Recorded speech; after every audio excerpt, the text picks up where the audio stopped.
Hay una aerolínea canadiense, Air Transat, que hace publicidades en Estados Unidos con el siguiente eslogan: mirar Portugal, y abajo precio del ticket $3.800, ver Portugal, o sea, ir y ver cómo es Portugal, $799. Mirar Inglaterra, ticket $3.400. Ver, ir y ver cómo es Inglaterra, $799. Pero es impresionante que un ticket aéreo te cueste menos de la mitad que el ticket para el partido. Bienvenidos al episodio número 15 de la cuarta temporada de Craft Courier, en el cual vamos a hablar del mundial más caro de la historia. Vamos a hablar sobre el mundial de Estados Unidos, Canadá y México, temas de geopolítica, transmisiones, traslados y movilidad, y el precio de las entradas. Luego hablaremos sobre la marcha universitaria y, para finalizar, la visita de Trump a China y la relación entre ambos países.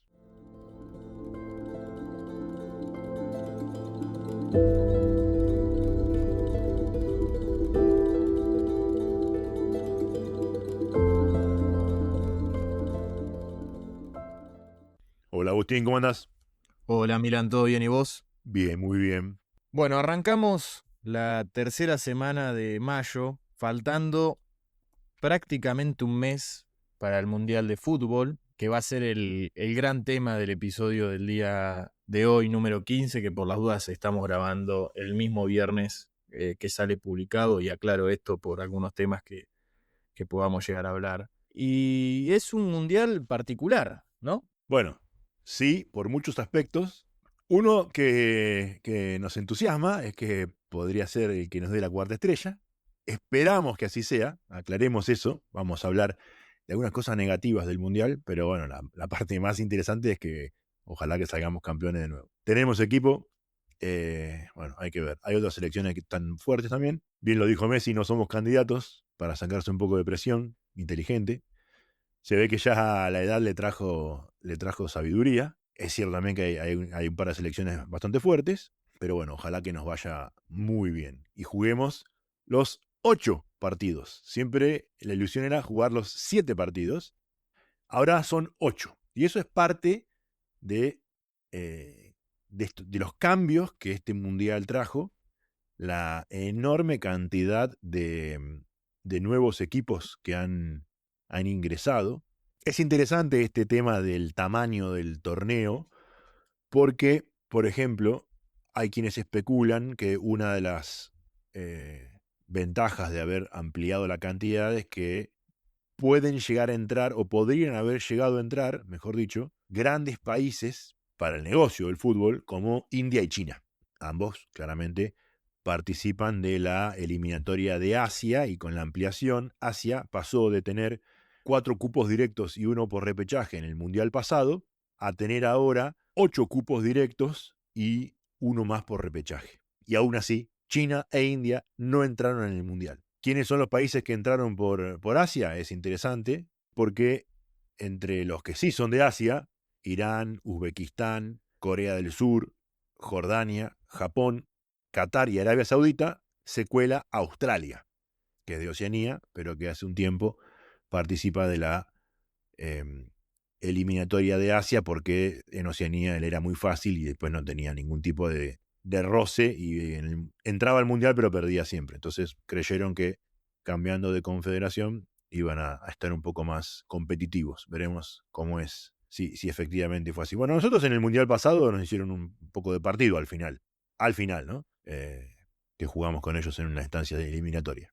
Sí, yo soy uno de esos que especula que la ampliación de las naciones que juegan ahora al Mundial es justamente para que ingresen países como estos. Probablemente vayan a haber más cambios en el futuro, si es que en el próximo Mundial sucede lo mismo, es decir, que no clasifican ni China ni India.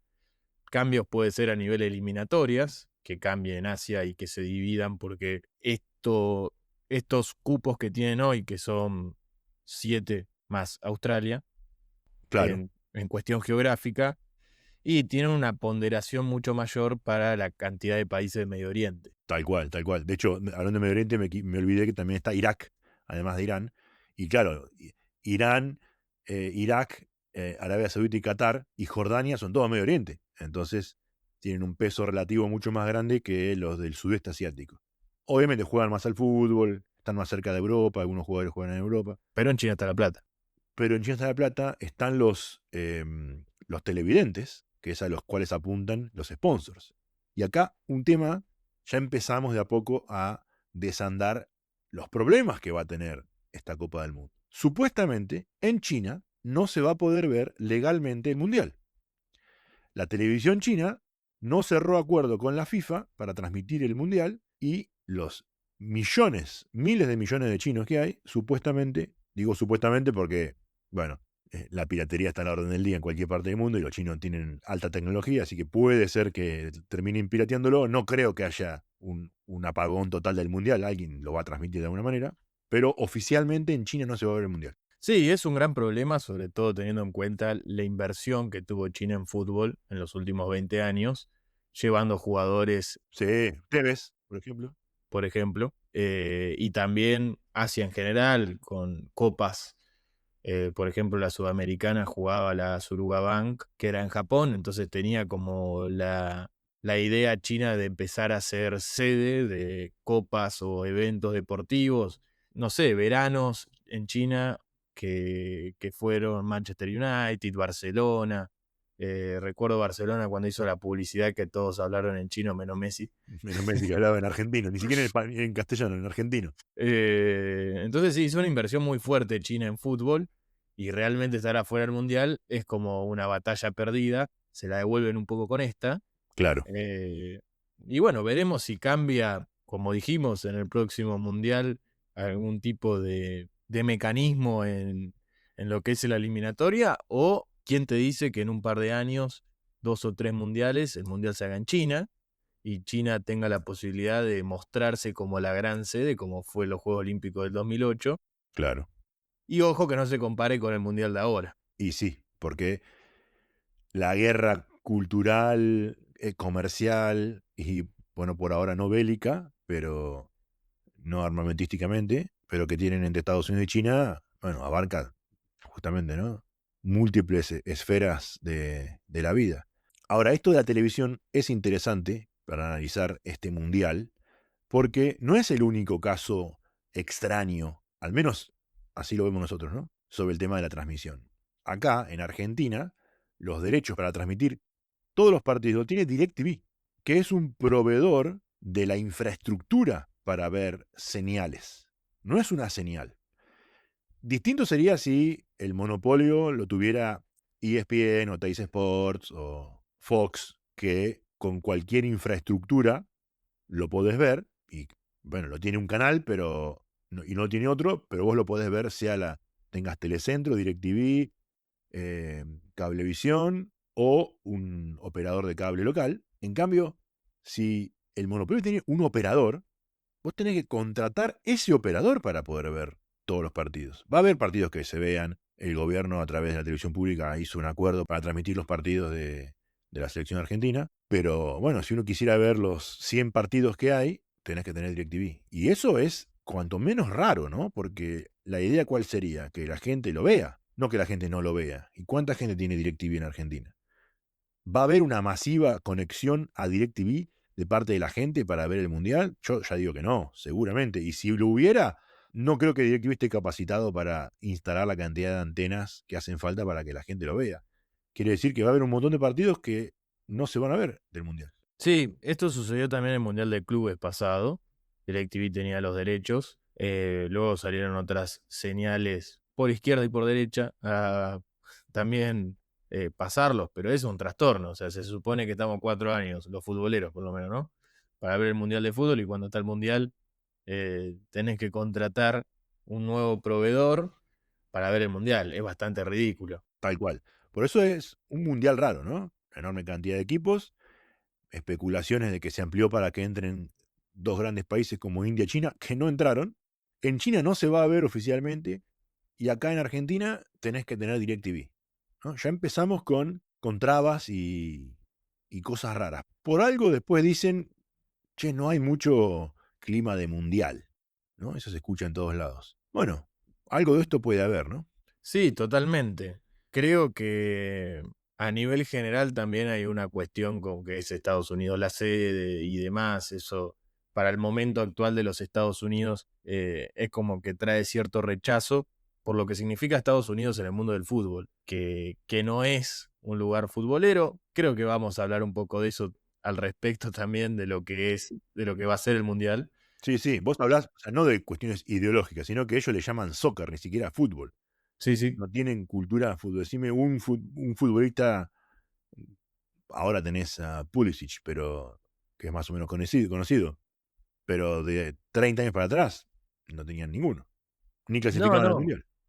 Lo único que sí le salió bien esa inversión, que también había hecho China, que la comentamos, Estados Unidos también tuvo el mismo interés, le salió un poco mejor, por ejemplo está Messi, y también hay todo un negocio detrás del fútbol, David Beckham con el Inter, etcétera.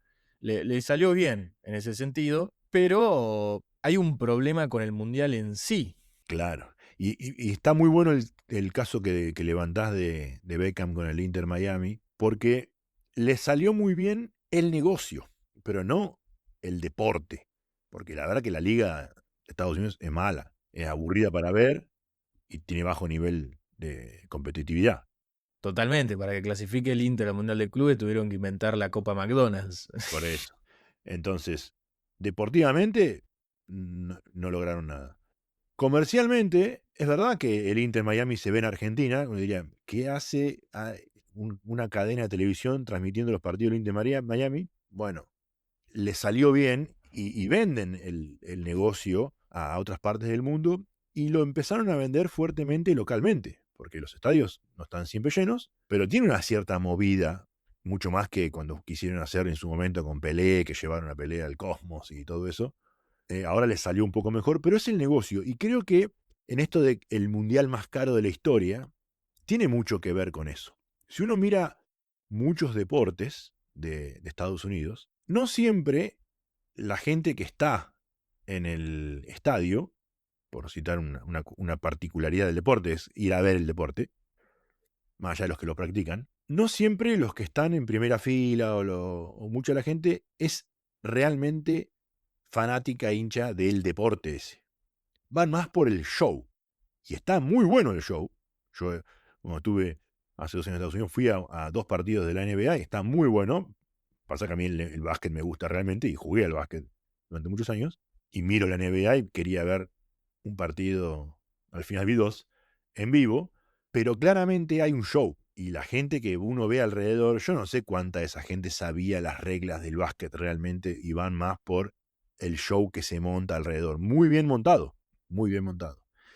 Y te pongo un ejemplo que está sucediendo en este momento. En este momento están los playoffs de la NBA y New York Knicks acaba de pasar a las finales de la Conferencia del Este, habiéndole ganado a Philadelphia 76ers. Le ganó 4-0. Los barrió. Jugaron 2 partidos en Nueva York y 2 partidos en Filadelfia. En Filadelfia eran locales los New York Knicks. Todo el mundo tenía una remera de New York Knicks. Filadelfia queda a 1 hora y algo de tren, y en auto lo mismo, 1 hora y media desde Nueva York, y los tickets para ver los partidos son mucho más baratos que ir a ver un partido al Madison Square Garden en Nueva York. Entonces, como los de Philadelphia tampoco es que estaban desesperados por ver a su equipo, los de Nueva York, que no tienen la posibilidad de ir al Madison Square Garden porque es caro, porque es un show, vos vas, uno de los partidos de, cuando yo estuve allá, fui a ver un partido de los New York Knicks a un bar, porque quería ver cómo era la movida de ver un partido de ellos en un bar cerca del estadio. Repleto el bar, todos como si estuvieran dentro del estadio, porque no tenían plata para ir al estadio. Entonces van al bar. Entonces, como no, era más barato ir a ver a los Knicks a Filadelfia, llenaron el estadio. Llenaron el estadio. Joel Embiid, el jugador estrella de Filadelfia, eh, en conferencia de prensa decía, por favor, vengan a vernos. Si no tienen plata, yo les pago el ticket, pero que no sea esto como jugar de visitante en nuestra propia casa. Bueno, sucedió. Y eso muestra que el neoyorquino, que es hincha del básquet, que le gusta y que mira en la tele el deporte, que no puede acceder a los tickets altos que tiene el Madison Square Garden, ante la oportunidad de ver a su equipo en una instancia definitiva cerca de su casa, y se toma el tren y va a ver el partido porque le sale más barato, porque quiere ir a verlo. Pero el show que se arma es caro, porque es un show, y se busca que cuanto más caro mejor, si alguien lo termina pagando, ¿no?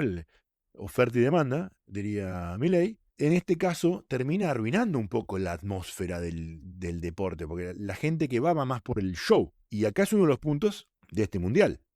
Los tickets son carísimos comparado con otros mundiales, incluso con particulares que vamos a hablar ahora, pero los tickets de por sí son caros y es probable que se los vendan a mucha gente.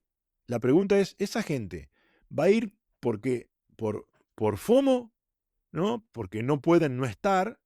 Mirá, en mi ciudad viene el mundial y va a estar Cristiano Ronaldo, ¿cómo no voy a ir a verlo? Y entonces pagan $2.000 el ticket, ni saben cuáles son las reglas del fútbol, pero saben que hay uno que es Cristiano Ronaldo y que es famoso, y tienen que ir a verlo, y va a haber menos del que realmente quiere ver el partido, alentar a su selección, seguir a su selección, porque al ticket alto se le suma el tema de los traslados. Otro tema muy importante en si uno organiza un viaje o no. Cuando vos viajás a algún lado y vas a ver más de un lugar o tenés que moverte y tenés que mirar cómo te vas a mover, ¿no? Voy a un partido. ¿Dónde queda el estadio? ¿Cómo llego? Tengo amigos que han ido a Qatar y era fantástico. Todo quedaba cerca. Encima había unos subtes del año 3100 súper modernos que te llevaban a todo lado por $2,50. Y encima quedaba todo cerca. Te podías ir a 2 partidos en un mismo día. Bueno, acá no es así. Estados Unidos es gigante, queda todo muy lejos, entonces tenés que mirar, bueno, ¿dónde queda el estadio? Por ejemplo, Nueva York, un tema clave que ha salido por todos los medios en Estados Unidos, es un gran tema, ¿no? El estadio queda lejísimo, de hecho se llama New York, New Jersey, porque no queda en Nueva York, queda en el estado al lado que es New Jersey, queda lejos. Normalmente cuando hay un espectáculo ahí, un concierto, el tren ida y vuelta sale $12,90. Para los días del partido va a haber 8 partidos más la final en ese estadio. Esos días, el ticket ida y vuelta desde Penn Station, que es la estación central ahí en Nueva York, va a costar de $12,90 normalmente, $150. $150. Alternativas a eso, tenés un shuttle bus que te lleva específicamente de $80, que tarda un poco más incluso. Hay parking por $200, pero con lugar limitado. Y después tenés el Uber o cualquier tipo de taxi o lo que sea, con un precio máximo ilimitado, sin tope, ¿no? Entonces, a la entrada de 2.000 tenés que sumar los 150, más la comida que va a ser carísima, y ni hablar si tenés que moverte de una ciudad a otra. Recordemos lo que nos pasó a los argentinos en el Mundial de Estados Unidos en el 94, que si salíamos primero nos quedábamos en la costa este, el Boston College y toda esa maravilla del Diego, y terminamos jugando en Los Ángeles y quedamos desclasificados. Vos tenías todo organizado para estar en la costa del este y tenés que mudarte a Los Ángeles, que son un montón de horas de vuelo. ¿Cómo te tomás ese avión? No lo tenías previsto. ¿Cuánto va a costar ese ticket para moverte de esa manera? ¿No? En un avión entran 200 personas, no entran 10.000. Ese costo de moverse, mi hipótesis es que desalentó a mucha gente cuando dijo, quiero ir al Mundial. Perfecto, ¿dónde juega tu país? Y mi país juega en Kansas, después si gana va a Miami, de ahí va a San Francisco y después termina en Boston. Y la final es en Nueva York. ¿Cuánto me cuesta moverme así? El esquema está armado para que, fue un poco extremo ahí, ¿no? Pero el esquema está armado para que si jugaste en Kansas una serie, volvés a jugar en Kansas, pero 2 partidos después. O sea, en el medio tuviste que moverte 2 veces. O, si estás en Atlanta, también jugás octavo de final y después volvés en la semi. Pero igual tenés que moverte. Y tenés que tomar aviones y cambiar de ciudad y llevarte el equipaje. El alojamiento en Estados Unidos es muy caro de por sí, comparado con el resto del mundo. Con lo cual, vas haciendo la suma y decís, no, ¿sabes qué? No voy al Mundial de Estados Unidos. Y eso es lo que está pasando, que las agencias de turismo de las ciudades que van a ser sede de los partidos están quejándose diciendo no hay reservas distintas a otro mes de junio o julio típico sin mundial. Hay tickets que se están devolviendo. Es un gran punto el que señalás con el tema del costo. Me imaginaba ese potencial mundial en China, va a salir todo 2 mangos y va a viajar por el tren Alta 25 velocidad. minutos al estadio, que sería una buena herramienta de marketing. Con el tema del costo es crucial, sobre todo para un público como el argentino. Y la FIFA sabe que Argentina es como la gran nación a ver, principalmente por la figura de Messi y todo lo que vende Messi detrás, y no solo para los argentinos, sino a nivel internacional, pero también en particular por lo que es la hinchada argentina, Claro, tal cual. que se ve en todos los mundiales, o por lo menos se vio en los últimos eh, mundiales.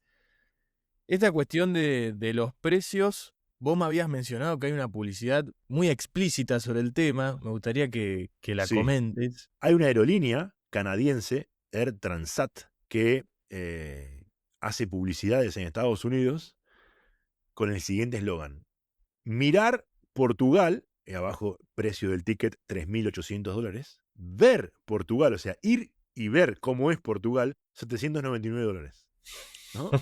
Mirar Inglaterra, ticket $3.400, ir y ver cómo es Inglaterra, $799. Y es interesante, ¿no? Como movida de marketing está muy bueno, pero es impresionante que un ticket aéreo te cueste menos de la mitad que el ticket para el partido. Es realmente, la vieron los tipos, pero bueno, es extraño. Creo que se basa, por eso, mucho en esto es un show, un espectáculo. Hay gente en Estados Unidos que tiene plata para pagarlo. No importa si juegan al cricket, a las bochas o al fútbol. Hay gente que lo va a ir a ver porque va a ser un show y ¿no? El FOMO. No pueden perderse, no estar ahí y lo van a pagar. El problema es que va en contra de ese espíritu del mundial, que es encontrar a las naciones y ese intercambio cultural. Pues al final vas a cerrar la puerta para que solo puedan ir los que pueden pagarlo, Exacto. y generalmente estadounidenses, porque también tenés, como extranjero, señalaste los costos que es moverse en Estados Unidos.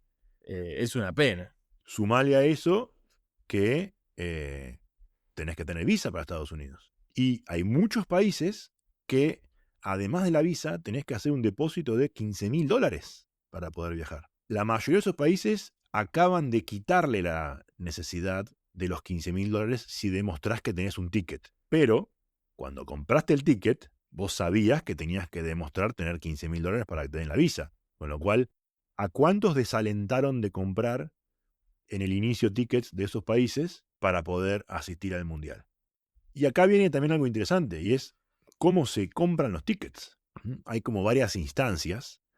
La primera, que fue por octubre, noviembre del año pasado, era una inscripción en donde te sorteaban a ver si podías comprar tickets, y los tickets que te daban eran relativamente aleatorios, ¿no?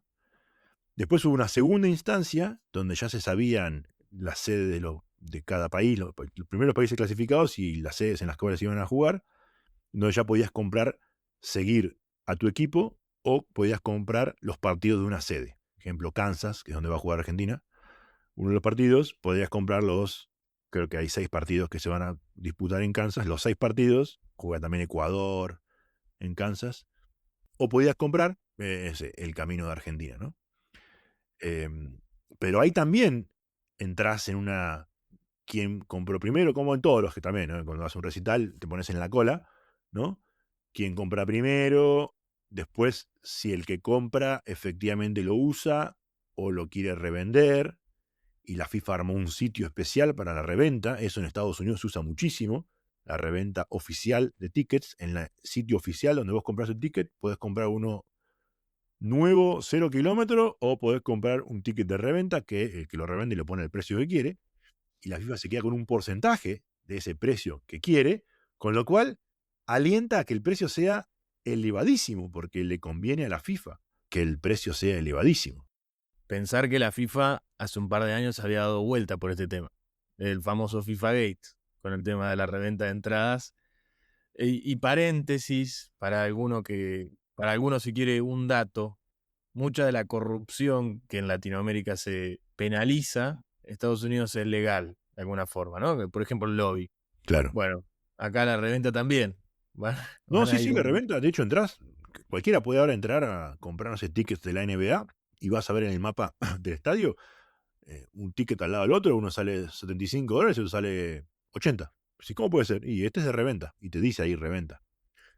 Y el que vende a 80, no sé, espera que se agoten los de 75 y alguno va a comprar 80, o si no, va y lo usa.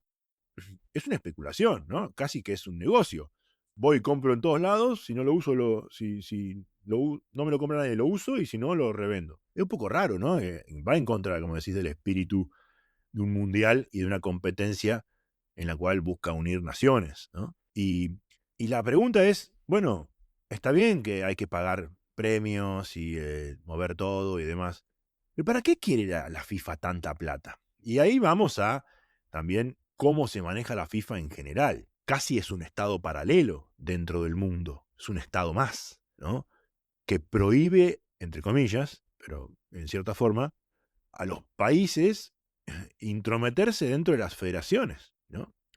¿Por qué ahora el tema del AFA Gate y, y todo lo que se habla de Tapia y Tobillino y demás va de a poquito y no van a fondo? Y porque se corre el riesgo de que la FIFA diga, se metieron con la AFA, entonces AFA no participa del Mundial. Sería una catástrofe en Argentina. Hay que ver qué pasa después. Dejamos ese interrogante, ¿no? Eh, Faltan 2 meses para que termine el Mundial.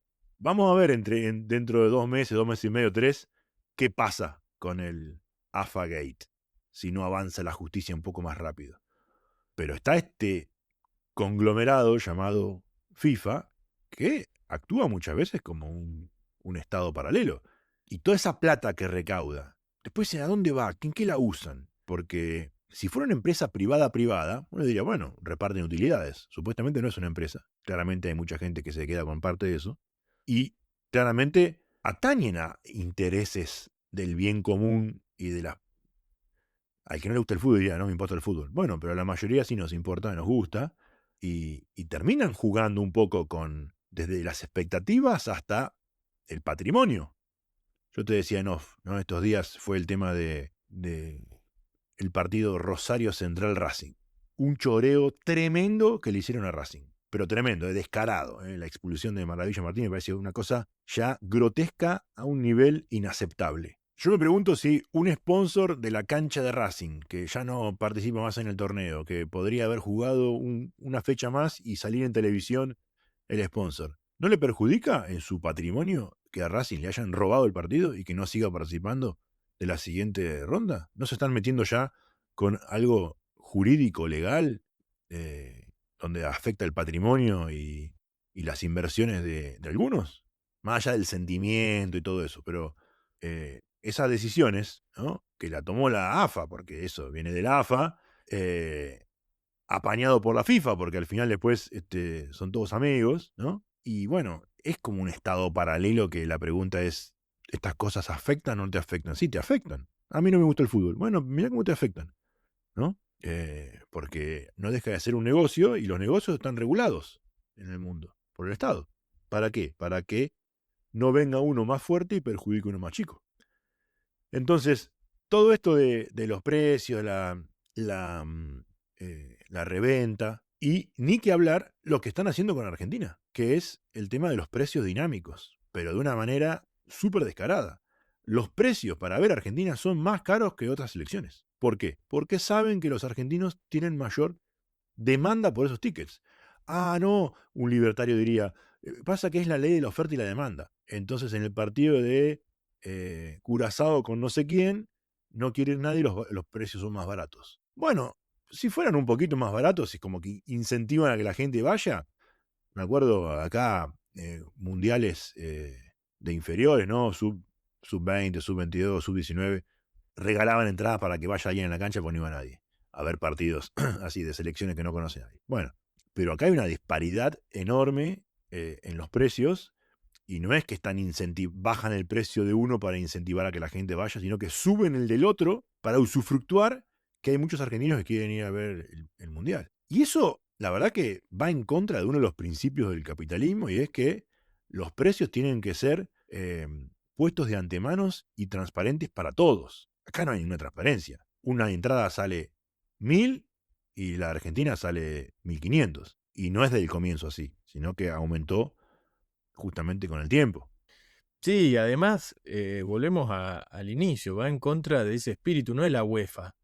o la Libertadores, que el que gana se lleva $50 millones, hay todo un negocio detrás de eso, hay una competencia incluso financiera, además del fútbol en sí y de ganar una copa.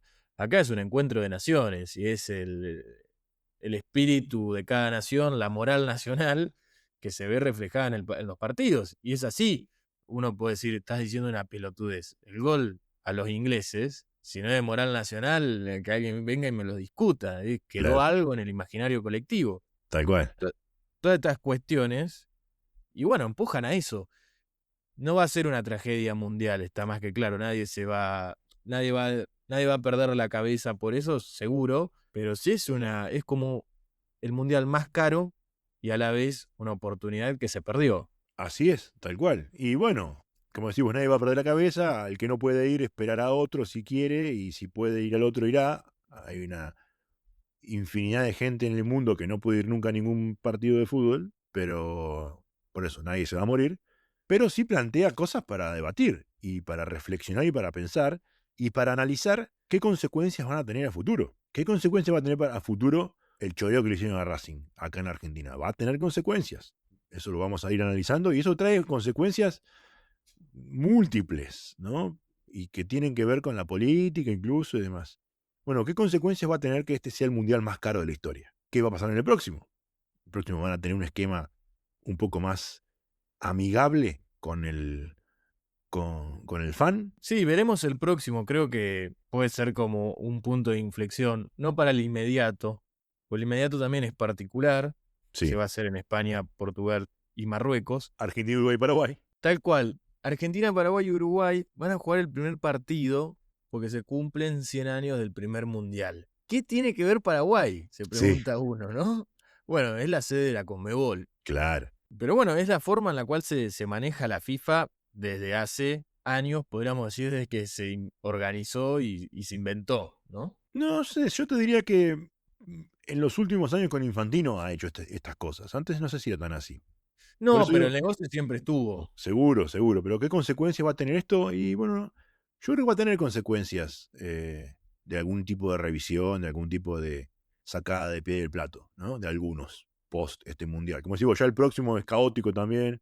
Se juega en 2 continentes. Pero el siguiente es en Arabia Saudita, que es un país más compacto, es grande, igual es un país grande, Capaz que territorialmente. entra China ahí. Ahora Saudita ya va a clasificar sola.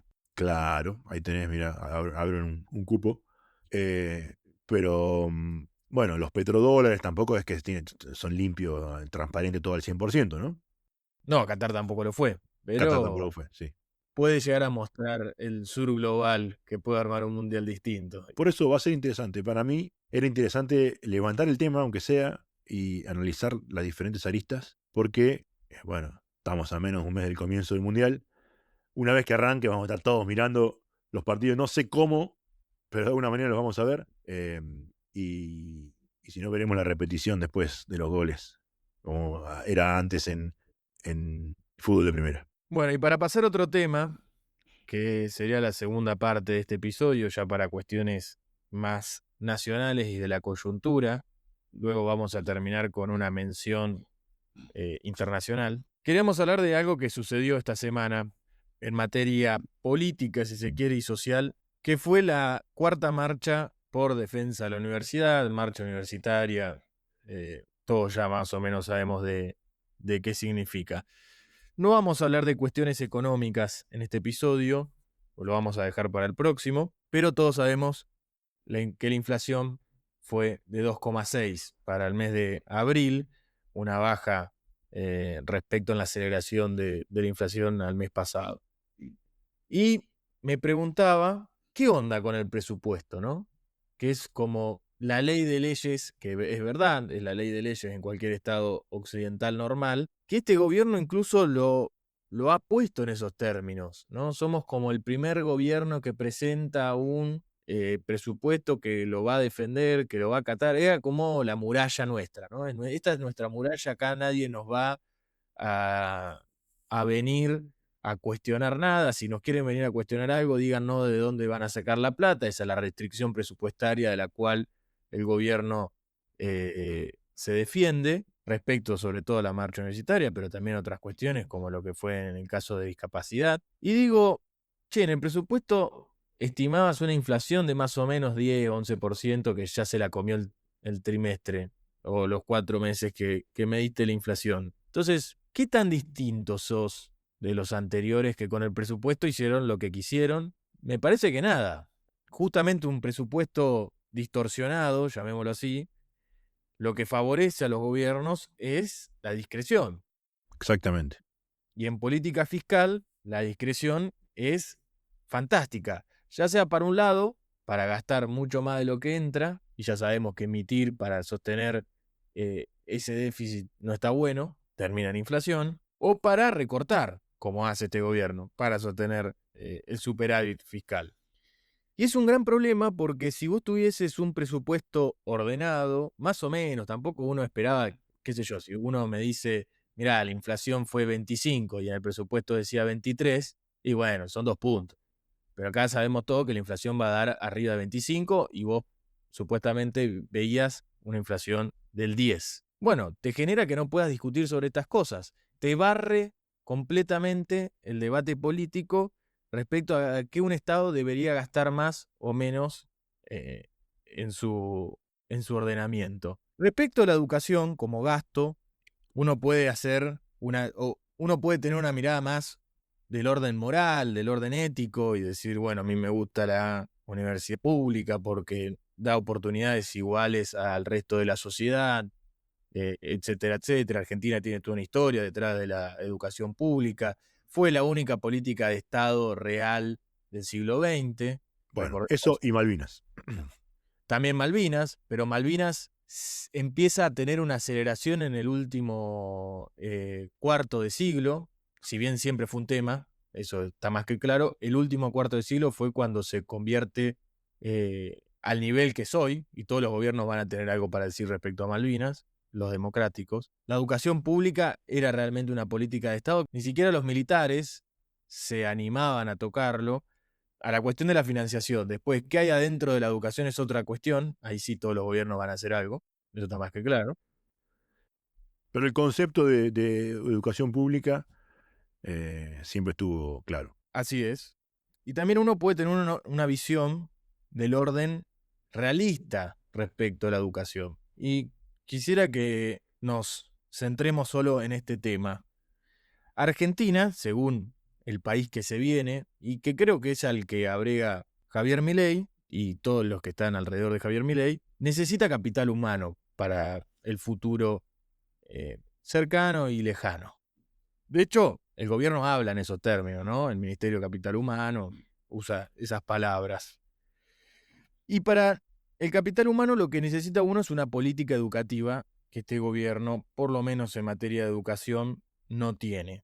Es cierto que para llevar adelante una política educativa a gran escala, tenés que ir o estás limitado en cuestiones estructurales, principalmente por la Constitución del 94. El Estado Nacional no puede hacer cualquier cosa en política educativa, las provincias tienen un peso más fuerte. Cuando me refiero a política educativa, me refiero desde el inicio hasta la universidad, o sea, todos. Pero en materia universitaria, sí, el Estado Nacional tiene un poco más de maniobra. Obviamente que las universidades tienen autonomía, pero eso es otro tema, pero tiene de dónde agarrarse. Y una cuestión que tienen a favor las universidades nacionales públicas en el territorio argentino es principalmente que están diseminadas por todo el territorio. Esto, universidades de otro orden, como son las privadas, no pueden contar con sedes en todo el territorio, aunque obviamente la modalidad virtual ha intentado de superar esa brecha.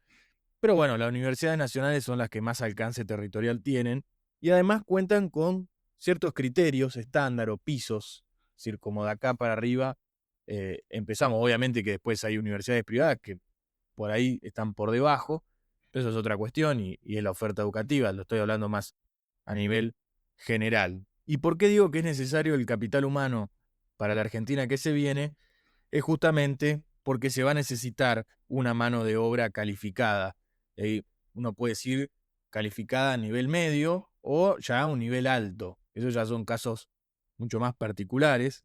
principalmente porque la economía argentina probablemente se base, como se ha basado a lo largo de la historia, en recursos estratégicos, complejos exportadores de bienes, pero también porque estamos entrando, si es que ya no lo hicimos, a una era donde realmente la industrialización, como la pensábamos en el siglo pasado, va a ser más complicada. Ya hay muchos economistas a nivel internacional que hablan y asesoran a gobiernos al respecto de, es verdad que no podemos competir con China, vamos a tener una transición en materia económica y en materia industria.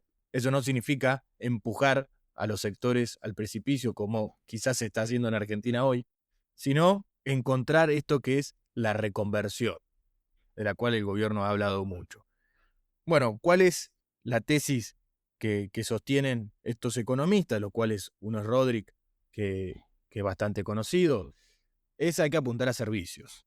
Y para servicios, el capital humano es central. Y creo que para el caso argentino es central por dos cuestiones. Primero, por estos sectores que se van a desarrollar, que ya se están desarrollando en los últimos años en Argentina, que tienen un carácter transnacional, volcado al mercado externo, como lo que es minería, gas, petróleo. También el sector agropecuario.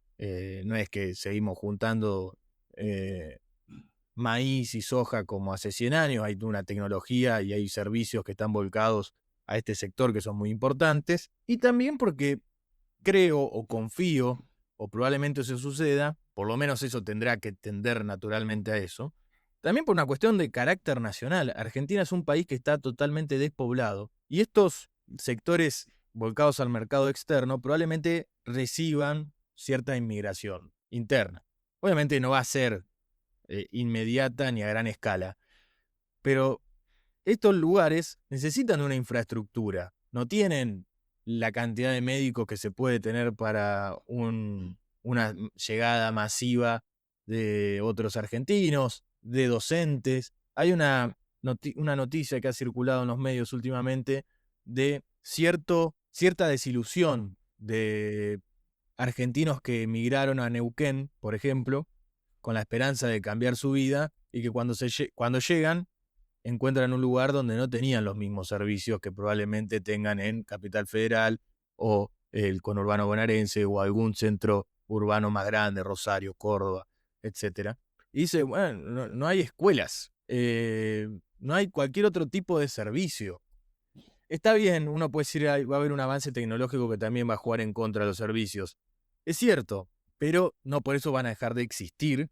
Y creo que Argentina tiene que, por lo menos desde el gobierno, apuntar a ese país que naturalmente vamos a atender. Porque creo que así como fue una política de Estado en materia de educación a lo largo del siglo XX, también la política energética minera hidrocarburífera. Argentina va a ser una política de Estado, ningún gobierno va a tocar eso, porque es pegarse un tiro en el pie. Yo creo que aprendimos mucho de la experiencia venezolana. Bueno, tratemos de mejorarlo y estar al alcance de esto. Y la universidad para eso es una herramienta clave. Es verdad que muchos liberales dirían, bueno, pero si hay demanda, la oferta te la puede dar el privado. Y es verdad que las universidades privadas en Argentina, algunas son muy buenas. Yo fui a una y descreo de eso de que solo en la UBA te podés formar bien. Yo me formé muy bien en la Universidad Católica. Pero es verdad que la universidad pública es una herramienta para esa magnitud de transformación que hace falta y también para el acompañamiento de la ciencia dura, que no siempre es tan fácil de hacer en el sector privado puro. Que también lo hace y que también se podría incentivar a que lo haga más, pero es verdad que hay muchas cosas que la universidad pública es una herramienta para lograrlas. Y es mejor tener la herramienta a no tenerla. Sin lugar a dudas, tengo algo para decir respecto al sector privado y en esa mente liberal más dura, porque el liberal del siglo XX o del siglo XIX no estaría en contra de esto. El liberal clásico, si se quiere, ¿no? Más el liberal del siglo XXI sí estaría de acuerdo con lo que acabas de señalar. Pero yo creo que para que el sector privado te resuelva el problema así, y ni siquiera lo pienso en una universidad privada, lo pienso a nivel YPF arma su escuela, que de hecho YPF ha tenido en el pasado, no escuela, pero sí como servicios que prestaba además de extraer petróleo. era la vida en YPF. Pero para que eso suceda tiene que ser hegemónico y completamente concentrado. Podés decir, tengo que tener una visión a largo plazo, yo voy a estar acá durante 100 años, lo mejor que puedo hacer es empezar a formar personas. Si el escenario no es ese, no es hegemónico ni está concentrado, la empresa lo que hace es buscar en el mercado, Ujú. para hablar en esos términos, ¿no? Y en el mercado, Argentina tiene características variopintas para buscar ingenieros o lo que necesite una empresa. Y creo que justamente en ese punto es donde debería profundizar y donde debería detenerse a lo largo de estos años que se vienen, porque son procesos que llevan años, que llevan décadas, obviamente. Igualmente, el tiempo corre. Creo que Argentina tiene la oportunidad de acá a 50 años de hacer política en dos cuestiones y levantar la vara en política educativa y también en política de defensa, los dos lugares que están completamente desfinanciados por los últimos gobiernos. Ya no es solo el de Javier Milei. No, no, tal cual. Y en particular el tema de la educación, como dijiste bien, como depende en una enorme proporción en las provincias, es donde más desfinanciado está por las provincias y donde meten en general gran parte de la ideología, del manejo político partidario, ponen ahí a tal o cual a hacer política en vez de trabajar por la educación en la provincia, ¿no? Eh, el gran problema de la educación está en las provincias. Sí, sí, completamente. Y también en eso se basa un poco la Constitución del 94. Me parece que Argentina debería empezar a discutir esto y creo que es una política de Estado que obviamente no se va a resumir en un solo gobierno, pero como el tiempo corre, creo que es momento para que un gobierno, por lo menos para que no haya un gobierno que esté empecinado con desfinanciarlo y encima subirse a esa bandera, porque ganar luego eso, intentar volver un paso atrás para caminar hacia adelante, va a ser costoso. Actualmente el gobierno, y creo que no lo va a tener en el corto plazo, desde lo discursivo, una alternativa al tema. Es cierto que hay manejos raros alrededor de la educación universitaria, sí, como también lo hay en la obra pública. Casualmente ninguna de las dos está haciendo algo al respecto. Sí, Y abona a una mejoría en la infraestructura de la nación. En el caso del capital humano, en la educación, había mencionado lo de la obra pública, también en infraestructura de la obra pública. Vimos en las últimas semanas, sobre todo los que están un poco más quemados, la cantidad de accidentes que hay en las rutas, sí, de sí. camiones que llevan granos a los puertos. Y además, otro elemento interesante, como para cerrar este tema, de la marcha universitaria, es aquella cosa que mencionamos en la primera, cuando tocamos el tema, y fue que la primera no había sido tan exitosa y el gobierno había logrado salir indemne de esa movida que en aquel momento estaba claramente motorizada por la oposición kirchnerista. Pero vino la segunda, vino la tercera, esta es la cuarta, y de a poco se va diluyendo la bandera partidaria y parece, al menos es la apreciación que hago yo, que se está convirtiendo más en un tema de, bueno, hay mucha gente a la que esto le molesta y que está reclamándole al gobierno que suceda algo. Y el gobierno, que había zafado muy bien con la primera y de a poco se embarró en la segunda, en la tercera, creo que está perdiendo una oportunidad de decir, bueno, si a mucha gente esto le importa, a mí también, y vamos por ahí. Y hágase una propuesta en concreto a las universidades y se los gana, porque hay forma de generar una empatía con los temas y con las personas y avanzar hacia un lado de construcción común. Creo que es una oportunidad que está perdiendo, discursivamente al menos, ¿no? Creo que en esto de la visión Caputo de la vida, ¿no? De Santiago Caputo, de siempre amigo, enemigo, amigo, enemigo, acá era una oportunidad para cambiar un poco el rumbo y encontrar algún punto en común. Y aparte, ningún libro de historia, cuando se habla en política educativa, se acuerdan de quién fue el rector de la UBA. Siempre la visión va a estar sobre el presidente o quien toma las decisiones del Ejecutivo. Claro. Perder esa posibilidad de hacer algo al respecto y es una lástima, que trae problemas, eso está más que claro. Argentina tiene unos problemas en educación muy fuertes que lo va a ver eh, en el corto, mediano y largo plazo si es que no revierte su situación. Y para lo último, para comentar, es que en esta semana se reunió Donald Trump y Xi Jinping en China. Tuvieron 2-3 días ahí en reuniones. No vamos a hablar mucho de detalle, sino que vamos a mencionar 3 cuestiones que salieron a la luz. Una es que me sorprendió de Xi Jinping, diciendo que debemos evitar, Estados Unidos y China, dar con el dilema de Tucídides. Tucídides fue un historiador griego clásico de la Grecia antigua, que escribió sobre la guerra del Peloponeso, sobre Atenas y Esparta, que resumidamente decía que cuando hay una potencia emergente, la potencia que ya está como tal, va a reaccionar ante ese avance y lo va a intentar bloquear, entonces probablemente vaya una guerra. Básicamente la explicación de Atenas y Esparta. Atenas era una potencia emergente y Esparta fue a la guerra por eso, para evitar que le gane la pulseada. Y me pareció interesante porque citó un occidental, ¿no? Eso ya es un hecho concreto. No citó a un filósofo chino. Recordemos que el gobierno chino, sobre todo los últimos 30, 20 años, incluso antes también, tuvo una política revisionista de la historia y buscó en la historia justificaciones para el presente. Bueno, en este caso, Xi Jinping buscó un occidental y además señaló algo, la cooperación, ¿no? Evitar la confrontación. Uno puede hacerle críticas a esta visión, pero no nos vamos a detener en eso porque si no vamos a estar hasta mañana. Pero es llamativo. Invitó a Trump a hablar en buenos términos, que era lo que se esperaba. Nadie esperaba que después de esto alguien le declare la guerra a otro. Era muy idiota hacerlo. Sí me llama la atención la poca cobertura mediática que tuvo en Argentina.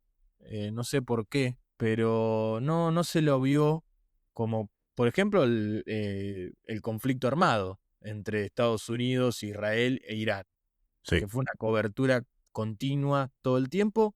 Esto pasó como desapercibido, había una noticia en primera plana y muy chiquita, y si tenías interés la leía y si no, no. Creo que es un tema interesante de lo que se trató, de esta postura cooperativa de China. Creo que incluso vale la pena que en algún momento le dediquemos un episodio específicamente a Estados Unidos como potencia actual, su relación con la potencia emergente China, algunos escenarios posibles, y más que nada creo cómo ve Estados Unidos eso, porque cómo ve China es más difícil de interpretar y de conocer. Hay muchos escritos al respecto, pero también es interesante ver cómo Estados Unidos toma eso justamente por la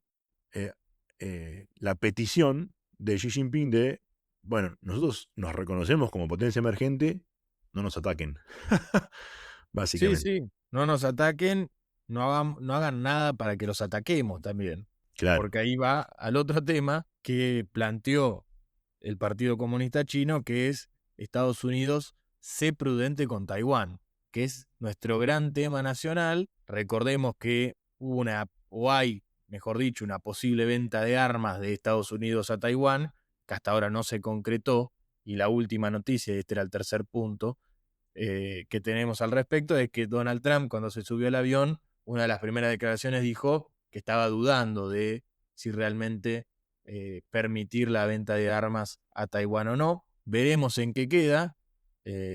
Nunca está de más la cita de Mao respecto a qué vamos a hacer con Taiwán, que le hizo Kissinger, y Mao le contestó, Taiwán puede esperar 100 años. Luego Kissinger, pasaron los años, vuelve a hacer la pregunta y le dijo, bueno, en aquel momento te dije 100, ahora faltan 97, no sé qué año había tirado un número. Veremos cuando lleguen al número 100, si es que llegan. Vamos a ver, creo que este año y los que vienen, 2030 es como el año donde todos miran, porque supuestamente donde China ya va a empezar a mostrarse como una potencia real en todos los aspectos, no solo en el comercial como lo es hoy. veremos cómo evoluciona eso. Esperemos estar en el 2030. Y por último, solamente de recomendación, volvimos a publicar en Instagram, así que si no nos siguen en Instagram, los invitamos. Es @craft_courier. Igual que también nuestra cuenta de Twitter. Van a ver también ciertos cambios estéticos en YouTube principalmente. Los que nos escuchan en Spotify no van a ver nada, pero los que nos escuchan en YouTube van a ver algunos cambios estéticos futuristas que en algún episodio vamos a hablar también y jugar un poco de por qué. Así es, a mí me gustaron mucho los cambios. Vamos por ahí. Bueno, eso es todo por el día de hoy. Los esperamos el próximo viernes con un episodio nuevo. Deseamos un buen fin de semana. Recuerden seguirnos y si es que no lo hacen, ponerle me gusta y compartir el episodio del día de hoy. Muchas gracias. Chau, hasta la próxima.